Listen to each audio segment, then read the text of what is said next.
जय हिंद दोस्तों। Lead academy YouTube channel पर आपका स्वागत करता हूं। अभी बीपीएससी का देखिएगा वैकेंसी आने वाला है और इस एग्ज़ाम में जो 70वीं बीपीएससी का होगा इसमें बिहार स्पेशल का काफ़ी रोल होता है और अच्छा खासा क्वेश्चन इससे पूछ लिया जाता है।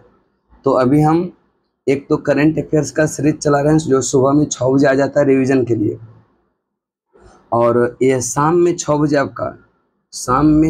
आपका बिहार स्पेशल आएगा 6:10 पे, और सुबह में 6:10 पे आता है करंट अफेयर। तो दोनों वीडियो आप ज़रूर देखिएगा, ठीक है। और देखिएगा जो भी इसका पीडीएफ प्राप्त करना चाहते हैं, वीडियोज बाय वीडियोज पीडीएफ आपको मिल जाएगा हमारे Telegram channel lead academy Patna. देखिएगा लीड एकेडमी पटना सर्च करेंगे टेलीग्राम पर, लगभग 2100 लोग जुड़े हुए हैं। आप भी जुड़िए, वहाँ पर रोज़ बहुत सारा पीडीएफ भी जाता है डेली जो क्लास में करवाते हैं। और जो पटना में है, अगर आप ऑफलाइन तैयारी करते हैं बीपीएससी का, अगर आपको एनसीईआरटी पढ़ना है, तो एनसीईआरटी का जो टाइमिंग है 4 PM से 6 PM। इसमें अभी 9th क्लास का हम साइंस स्टार्ट किए हैं। तो जो भी जुड़ना चाहते हैं 2 महीना में 9th और 10th दोनों का साइंस हम कवर करवा देंगे। आपका एग्ज़ाम आते आते साइंस आपका पूरा कंप्लीट रहेगा। और साइंस का वेटेज भी आप लोग देखिएगा 30 नंबर से कम नहीं होता, 30 से अधिक हो सकता है, इससे कम नहीं होता। तो पढ़िए, अब समय नहीं बचा है, ठीक है। और चलते हैं, देखते हैं आज का यह पहला टॉपिक क्या। देखिएगा हम लिए हैं इस वीडियो में शुरू से ही जो केबीसी नैनो का आपका बुक है, ये 6ठा संस्करण का बुक है, और यह हम शुरू से यानी कि पेज नंबर 1 से ही शुरू करेंगे और यह सीरियल वाइज में चलते रहेगा, ठीक है। तो पेज नंबर 1 में यानी जो सबसे पहला आपका आता है वह प्राचीन भारत का यानी कि प्राचीन बिहार का इतिहास।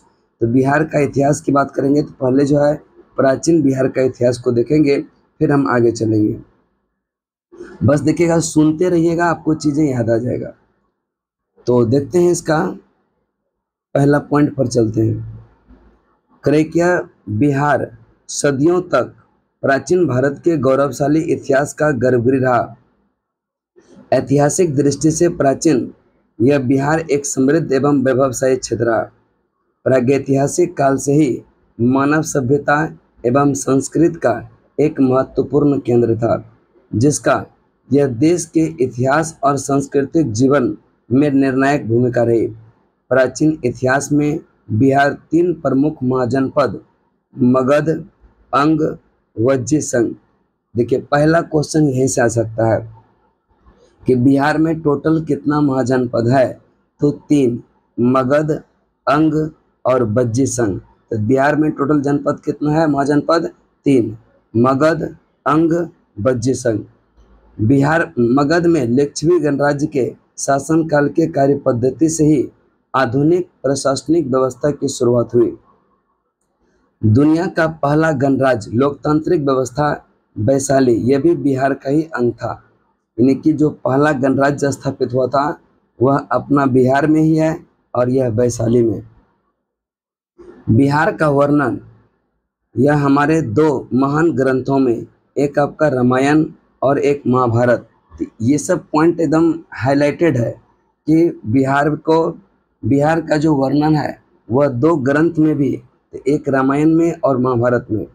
एक और मर्यादा पुरुषोत्तम श्री राम ने बक्सर के निकट गुरुकुल में जो है ऋषि विश्वामित्र से शिक्षा ग्रहण की थी, तो दूसरी ओर बौद्ध धर्म के प्रवर्तक गौतम बुद्ध, जैन धर्म के 24वें तीर्थंकर महावीर स्वामी को बिहार के ऐतिहासिक भूमि पर ही ज्ञान प्राप्त हुआ। तो 3 महापुरुष, एक तो भगवान राम, उसको भी ज्ञान की प्राप्ति एक तरह से की चूँकि वह भी शिक्षा ग्रहण किए थे बिहार में ही, बक्सर में। गौतम बुद्ध को ज्ञान की प्राप्ति भी आपका बिहार में, और यह महावीर को भी ज्ञान की प्राप्ति बिहार में ही हुआ। यानी कि बिहार का ऐतिहासिक महत्व भी बहुत रहा है। आगे चलते हैं। प्राचीन बिहार की जानकारी के लिए पुरातात्विक साक्ष्य, ऐतिहासिक साक्ष्य और यात्रा वृत्तांत एवं कुछ अनेक स्रोत भी उपलब्ध है, जैसे कि प्राचीन शिलालेख, स्मारक, इमारत, सिक्के, दानपत्र, ताम्रपत्र, राजकाज संबंधी दस्तावेज, विदेशी यात्रियों के यात्रा वृत्तांत आदि विशेष जो है यह महत्व स्रोत है। यानी बिहार के बारे में जानकारी के लिए ये सब प्रमुख महत्वपूर्ण स्रोत है। प्राचीन बिहार के ऐतिहासिक स्रोतों में साहित्यिक स्रोत अत्यंत महत्वपूर्ण है। यानी कि बिहार का जो प्राचीन ऐतिहासिक साहित्यिक स्रोत रहा है वह याद रखेगा, यह ऐतिहासिक स्रोतों में साहित्यिक स्रोत सबसे ज़्यादा महत्वपूर्ण है, जिनमें 8वीं सदी ईसा पूर्व में रचित शतपथ ब्राह्मण, परवर्ती काल में विभिन्न जो है विष्णु पुराण, अंगुत्तर निकाय, दिग्ग निकाय के साथ बौद्ध ग्रंथों में आ जाता है विनय पिटक जैसे रचना में भगवती सूत्र आदि जानकारी जो है आदि ग्रंथों से जानकारी प्राप्त होता है। यानी कि कुछ साहित्य होता है जिसके बारे में जिसमें जो है बिहार के बारे में जानकारियाँ दिया है। तो एक पुराणों में अंगुत्तर निकाय, दिग्ग निकाय, बौद्ध धर्म में जैसे विनय पिटक, जैन रचना भगवती सूत्र, ये सब में बिहार के बारे में जानकारी मिलती है। क्रैकी कालखंड के अनुसार बिहार के प्राचीन इतिहास को निम्न वर्गों में इन निम्न भागों में बांटा है। एक है पूर्व पाषाण युग, दूसरा है मध्य पाषाण युग, तीसरा नव पाषाण युग और चौथा ताम्र पाषाण युग, पांचवा वैदिक काल और छठा महाजनपद काल। तो काल खंड के अनुसार बिहार के प्राचीन इतिहास को लगभग 6 भागों में, तो एक हो गया पूर्व पाषाण काल, दूसरा मध्य पाषाण काल, तीसरा नव पाषाण काल, चौथा ताम्र पाषाण काल और यह पांचवा वैदिक काल और एक आपका महाजनपद काल आता है। तो सबसे पहले हम देखेंगे पूर्व पाषाण काल के बारे में जानकारी। तो पहला देखेंगे पूर्व पाषाण काल, इसका याद रखिएगा 1 लाख ईसा पूर्व की बात करता है वह। प्रारंभिक यह प्रस्तर युग के अवशेष फाल, कुल्हाड़ी, चाकू, खुरपी, रजरप्पा एवं संजय घाटी, सोना नाला के संगम सिंहभूम में मिले हैं। ये साक्ष्य जेठिन, गया, भीम बांध, मुंगेर, नालंदा जिले की से भी जो है उत्खनित, यानी कि फाल की बात करेंगे, कुल्हाड़ी, चाकू, ये सब तमाम चीज़ कुछ गया से मिला है, भीम बांध जो मुंगेर डिस्ट्रिक्ट में वहाँ से मिला है, नालंदा के उत्खनन से मिला है, पैसरा पड़ता है मुंगेर में के उत्खनन से पूरा पाषाण कालीन एस्चुरी संस्कृति बहुत इम्पोर्टेंट है। क्योंकि एस्चुलरी संस्कृति जो कहाँ से उत्खनन से प्राप्त हुआ है, तो पैसरा मुंगेर। आगे अब देखते हैं मध्य पाषाण युग को। क्योंकि इसके अवशेष बिहार में मुंगेर जिले से प्राप्त हुआ है, तो मध्य पाषाण युग का जो अवशेष मिला है वह मुंगेर डिस्ट्रिक्ट से। इसमें साक्ष्य के रूप में छोटे टुकड़े से जो है बनी वस्तु, तेज धार वाला नोक वाला जो है औजार भी मिले हैं, कहाँ से? मुंगेर से। आगे देखते हैं नव पाषाण। क्योंकि इस काल के ऐतिहासिक साक्ष्य के रूप में पत्थर के बने यह सूक्ष्म औजार प्राप्त हुआ है। हड्डी के बने सामान भी प्राप्त हुआ है, किससे? नव पाषाण काल।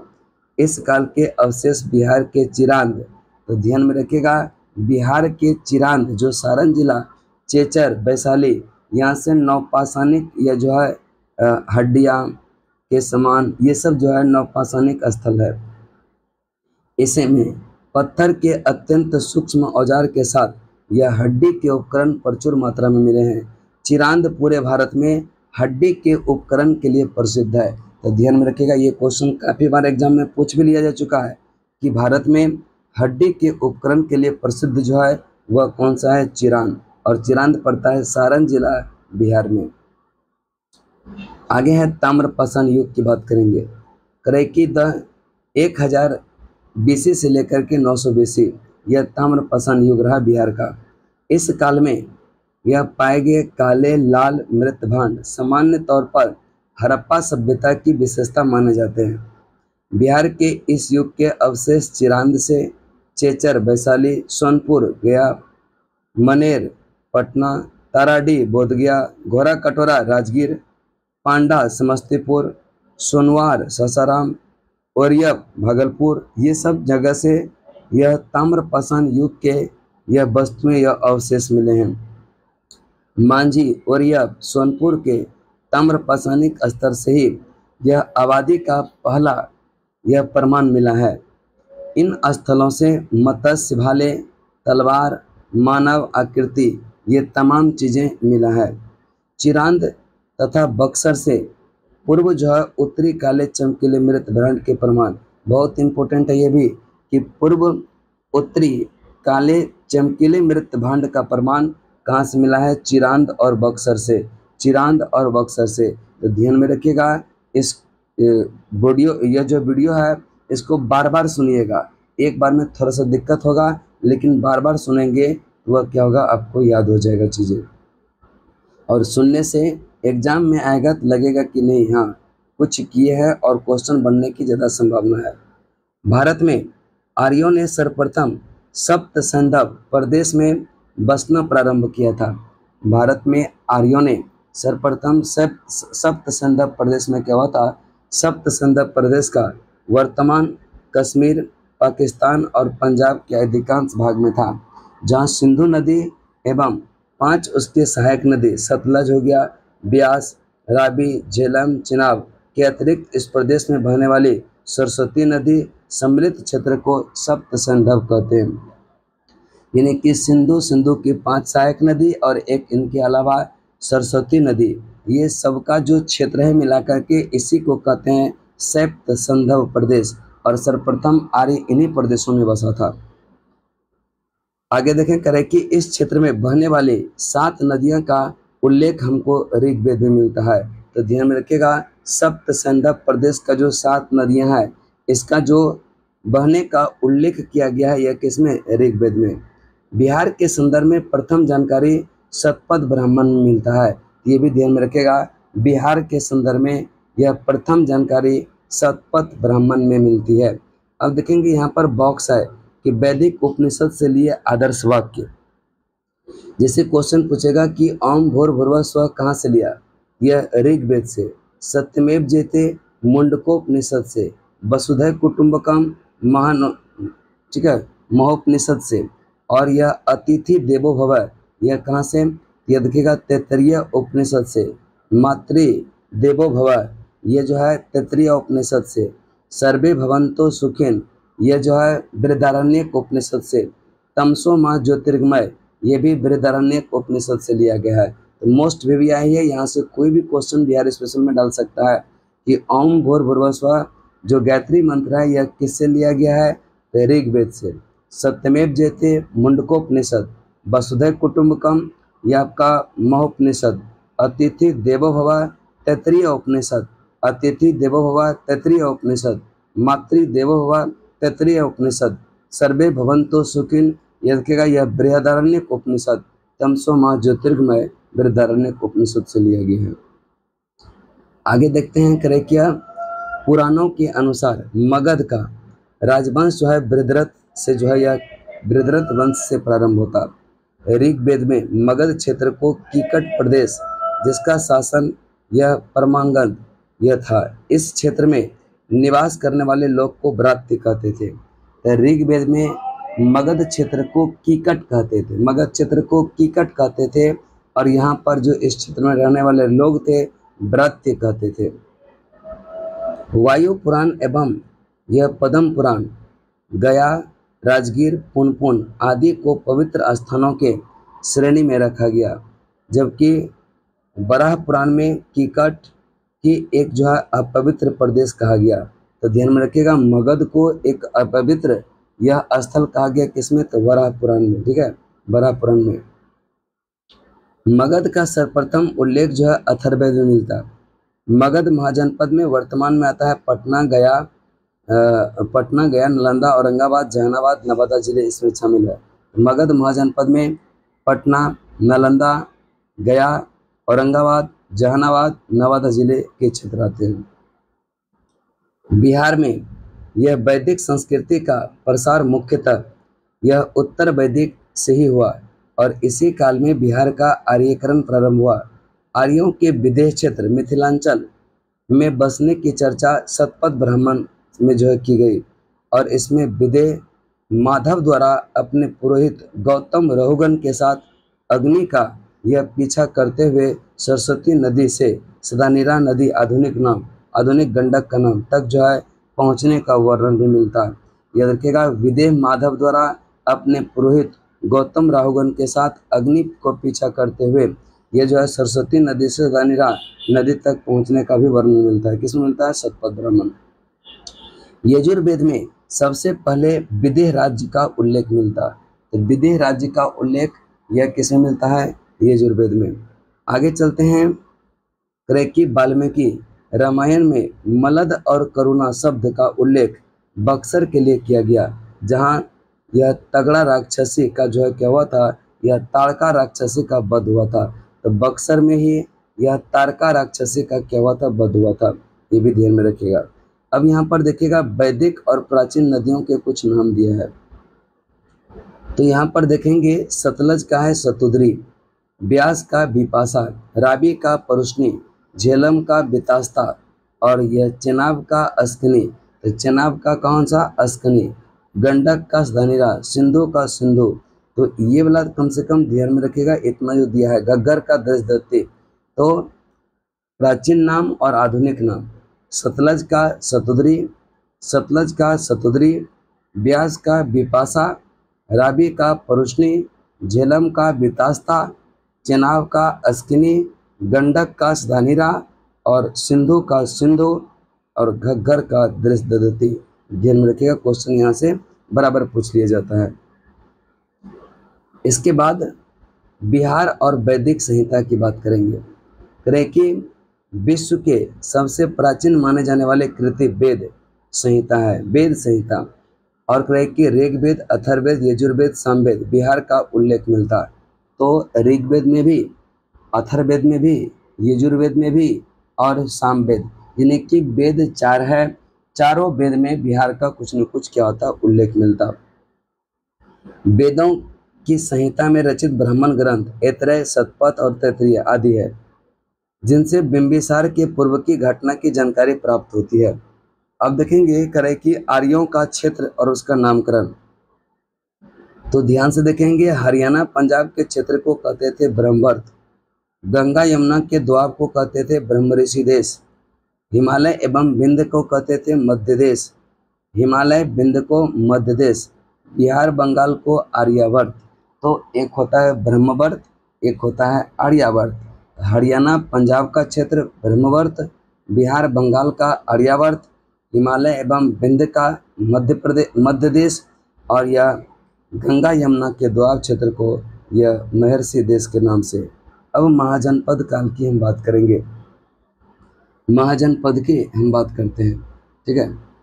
तो जन्म से पूर्व लगभग जो है करें किया ईसा बुद्ध के जन्म से पूर्व लगभग 6ठी शताब्दी ईसा पूर्व में भारतवर्ष 16 महाजनपदों में बांटा गया था, जिसका उल्लेख यह बौद्ध ग्रंथ अंगुत्तर और जैन ग्रंथ भगवती सूत्र। तो ध्यान में रखेगा कि 16 महाजनपद का उल्लेख पूछेगा किस बौद्ध ग्रंथ में है, तो अंगुत्तर निकाय में, और किस जैन ग्रंथ में पूछेगा, भगवती सूत्र में। देखिएगा किसके बारे में पूछ रहा है, बौद्ध ग्रंथ पूछ रहा है या जैन ग्रंथ। उस समय भारत के 16 महाजनपदों में 3 मगध, अंग और बज्जी ये बिहार में थे। अंग राज्य सर्वप्रथम उल्लेख जो है अथर्ववेद में मिलता है। भागलपुर के समीप इस स्थित जो है इस स्थान को वैनसंग ने चिनपू कहता था। अंग राजा में कुल 25 क्रैकी अंग राज्य में कुल 25 राजा हुए, जिसमें पहला आर्य राजा यह तितुक्षी था। कौन था? तितुक्षी था।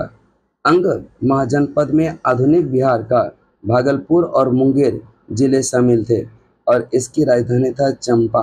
तो अंग की राजधानी कहाँ? चंपा। अंग की राजधानी कहाँ? इसका पहला आर्य राजा जो था यह तितुक्षी था। महाभारत में चर्चित कुंती पुत्र जो है कर्ण का अंतिम यह आर्य राजा था। महाभारत में चर्चित कुंती का पुत्र जिसका नाम है राजा कर्ण, इसको अंतिम आर्य राजा माना जाता। महाभारत युद्ध के पश्चात अंग एवं मगध राज्य के बीच लगातार संघर्ष होता रहा और इस दौरान इस राज्य के अंतिम 3 राजा क्रमशः, एक का नाम था दधिवाहन, द्रदवर्मन और एक का नाम था ब्रह्मदत्त। दधिवाहन की पुत्री चंदना यह जैन धर्म महावीर से प्रेरित होकर यह जैन धर्म को स्वीकार करने वाली प्रथम महिला थी। तो जो चंदना थी, जो जैन धर्म को स्वीकार करने वाली प्रथम महिला थी, वह किसकी पुत्री? दधिवाहन की। मगध के राजा बिंबिसार ने अंग राज्य के अंतिम राजा ब्रह्मदत्त को के जो है समय इस राज्य को मगध में क्या कर लिया, मिला लिया, और अपने पुत्र अजातशत्रु को यह अंग प्रांतपति क्या हुआ, नियुक्त कर दिया था। किसको? अजातशत्रु को। फिर आता है बज्जी संघ। बज्जी संघ की बात करेंगे कि बुद्धकालीन 10 प्रमुख यह गणराज्यों में बज्जी संघ का एक प्रतिष्ठित गणराज्य था। वर्तमान तिरहुत प्रमंडल में वैशाली और मुजफ्फरपुर तक यह फैले गंगा नदी के उत्तर में स्थित लिच्छवी गणराज्य था, जो 8 कुलों का एक संघ, जिसमें विदेह, जात्रिक, लिच्छवी और बज्जी महत्वपूर्ण था। बज्जी संघ की राजधानी ध्यान में रखिएगा वैशाली। यह 3 भागों में बटा था। बज्जी संघ का लिच्छवी गणराज्य इतिहास में प्रथम गणतंत्र यह राज्य था। बज्जी संघ का सबसे प्रबल सदस्य लिच्छवी राज्य था। ध्यान में रखिएगा कि बज्जी संघ का सबसे प्रबल राज्य लिच्छवी, जिसके शासक जो था वह क्षत्रिय था। कौटिल्य ने लिच्छवी राज्य का उल्लेख राज्य शब्दोपजीवी संघ के रूप में भी किया। इसमें सात्रिक जात्रिक एक जो है अन्य सदस्य था, जिसका प्रमुख सिद्धार्थ था। जात्रिक के प्रमुख स्थान यह रखेगा कुंडलग्राम वैशाली में सिद्धार्थ के पुत्र यह महावीर का जन्म 540 में हुआ था। यह रखेगा सिद्धार्थ के पुत्र महावीर का जन्म जो हुआ था वह कब? 540 BC में।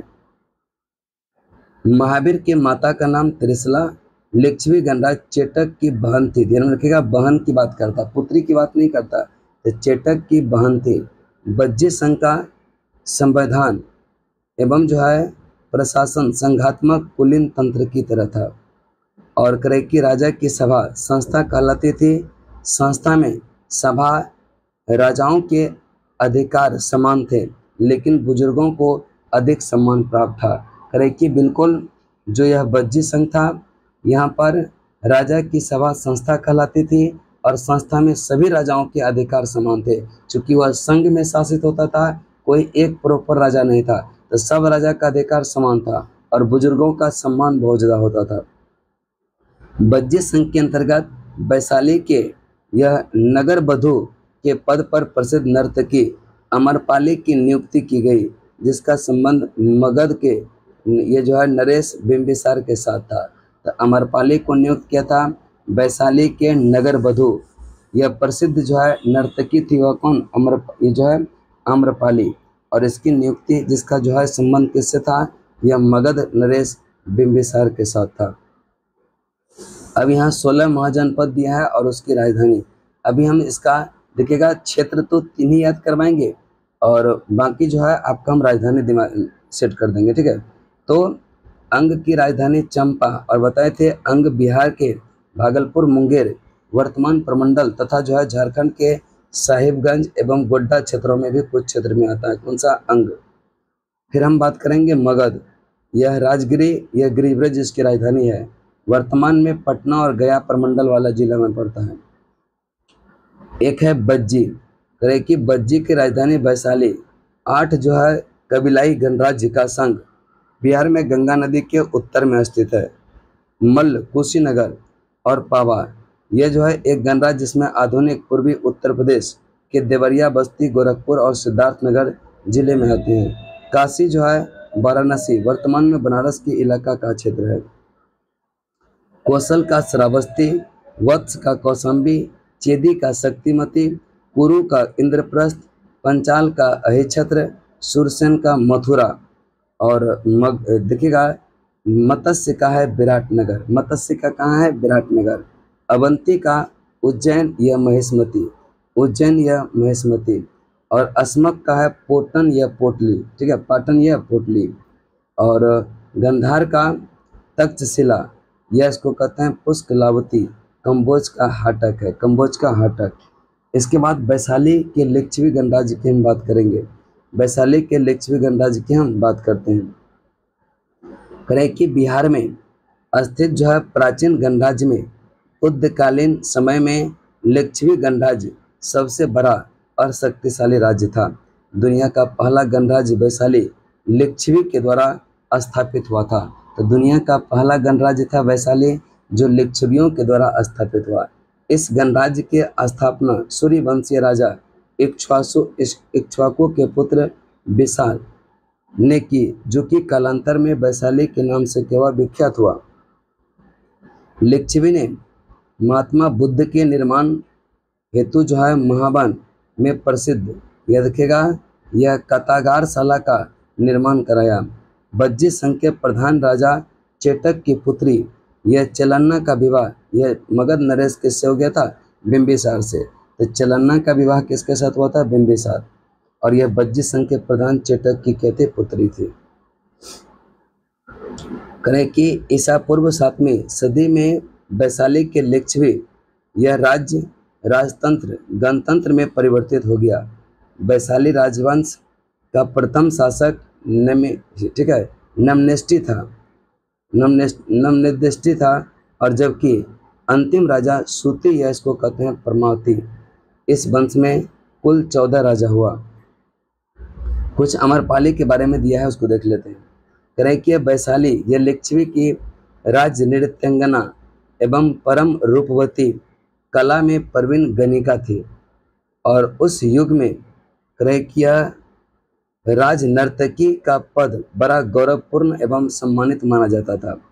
संघ में प्रवेश के आग्रह के पश्चात अमरपाली का महात्मा बुद्ध ने अपने संघ में भिक्षुनी के रूप में प्रवेश दिया और उसे आर्याम्बा आर्या अम्बा कहकर संबोधित किया। अमरावती अमरपाली बौद्ध संघ में प्रवेश करने वाली दूसरी महिला थी। इसके पहले बौद्ध संघ में प्रवेश करने वाली जो प्रथम महिला थी वह बुद्ध के सौतेली माँ या उसकी मौसी जिसने उसका लालन पालन किया था, यह उसका नाम है प्रजापति गौतमी। करे कि मगध नरेश बिंबिसार का प्रसिद्ध राजवैद्य जीवक बुद्ध का अनुयायी था। बिंबिसार ने यह जीवक को तक्षशिला कश्मीर में ये जो है शिक्षा हेतु भेजा, जहां उसने आयुर्वेद पर जो है विशद अध्ययन किया। बाद में यही जीवन का एक जो है प्रख्यात चिकित्सक राजवैद्य बना और राजगिरी के निकट यह अम्बवन में जो है अपना चिकित्सालय खोला, जहां पर महात्मा बुद्ध से उसकी मुलाकात हुई और उनका अनुयायी बन गया। चिकित्सीय प्रवीणता के कारण बिंबिसार ने जीवक को अवंती के रोगग्रस्त राजा प्रोद्योत की चिकित्सा के लिए क्या हुआ था, भेजा था। अब देखिएगा आज थोड़ा सा कम ही करवाएंगे और कल से फिर थोड़ा सा वीडियो लंबा धीरे धीरे हम करेंगे। कल प्राचीन भारत में धार्मिक सुधार का हम बात करेंगे। तो बौद्ध जैन ये सब धार्मिक सुधार से संबंधित है प्राचीन काल में, तो इसको हम कल से करेंगे, ठीक है। और कल थोड़ा सा और लंबा वीडियो होगा। इस प्रकार से जैसे जैसे देखेंगे व्यूज ठीक ठाक जा रहा है तो वीडियो को लंबा करते जाएंगे।